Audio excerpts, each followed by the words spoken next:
welcome to today's episode of Heard and Seen Around. I am Rajesh Karipurath. This is my take on macroeconomic and geoeconomic data points which I find interesting. I hope you enjoy watching it as much as I enjoyed curating it. Cheers. Every trader has a strategy until the first candle of the day. A trader's favorite phrase is temporary pullback. Some pullbacks have been temporary since 2016. Demand for commodities always surprises analysts, mostly because analysts forget humans need things.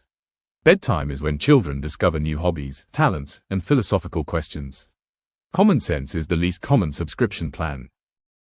This chart is basically a 225-year time lapse of the US economy growing, evolving, and changing its personality every few decades. We start in the 1800s with the age of bankers, finance everywhere, railroads everywhere. Then America gets obsessed with infra and railroads, like a nation that suddenly discovered Lego. By the mid-1900s, it shifts to the age of physical needs, energy, utilities, and materials. Think factories, steel, and a lot of smoke. Then from the 1980s onward, welcome to the age of tech, information, luxury, and health. This chart is a 200-year comeback story. In the early 1800s, Asia, mainly China and India, made up nearly half of the world's economy. And then came colonization, industrial revolutions in the West, and a long economic winter for the East. By 1950, Asia looked like the underdog no one would bet on. And then the tables turned. Fast forward to 2022, and Asia is right back near the top, powered by China's industrial surge, India's steady rise, and the broader region's growth engine humming at full speed. As Lee Kuan Yew once said, the Asian century is inevitable. India's October trade data is basically a map of shifting global alliances. Exports to China are soaring, while shipments to the US, Netherlands, Australia, and Singapore are sliding, thanks mostly to the sharp drop in petroleum product exports. When your biggest export category shrinks double digits, a lot of partners feel it. On the import side, Russia is plunging, while China, UAE, and the US remain strong. Switzerland and Hong Kong show comically huge jumps, likely gold and financial flows doing the usual acrobatics. The pattern is clear. India's trade is tilting towards Asia, energy-light exports, and less reliance on old partners. Foreign investors have yanked out nearly 1.4 trillion rupees since late 2021, dragging FII ownership from a peak of 20% down to around 15.8% now. It's been more drain than rain for Indian equities. But here's the thing. When global money does decide to come back, it usually doesn't wander in casually. It marches in straight through the MSCI India corridor. Think of MSCI India as the airport arrival gate for FIIs. All flights land there first. So if the tide turns, and historically it always does, the first beneficiaries will be the MSCI India heavyweights.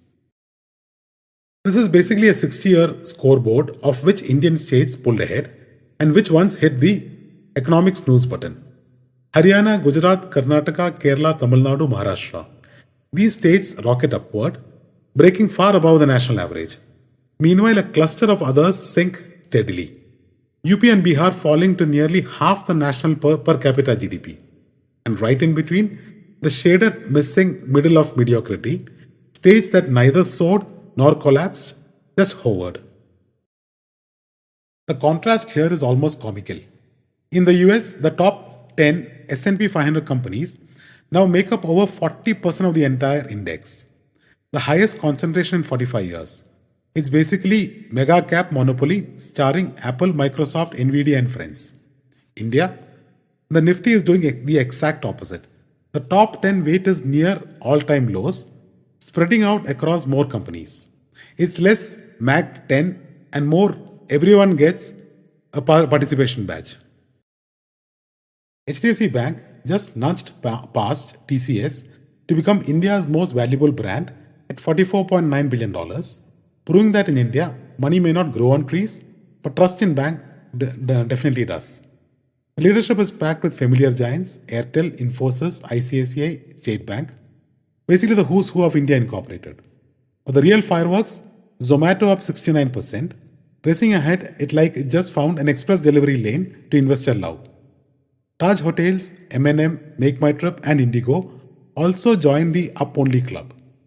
Meanwhile, newcomers like Ultratech Cement, Hyundai, Westside, and Berger Paints remind us that India's brand value isn't just tech and finance.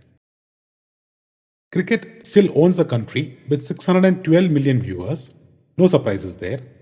But the real surprise, football now has 305 million fans, almost half of cricket's audience, in a nation that has never qualified for a World Cup. That's like cheering loudly from outside the stadium for 70 years. Kabaddi isn't too far behind at 280 million, proving that India can turn anything into a primetime spectacle if there are enough flying tackles. The big picture? India's sports fandom is exploding and diversifying quite fast. Football clubs like Manchester United have deeper emotional pull here than most domestic institutions, and that's a marketing thesis all by itself.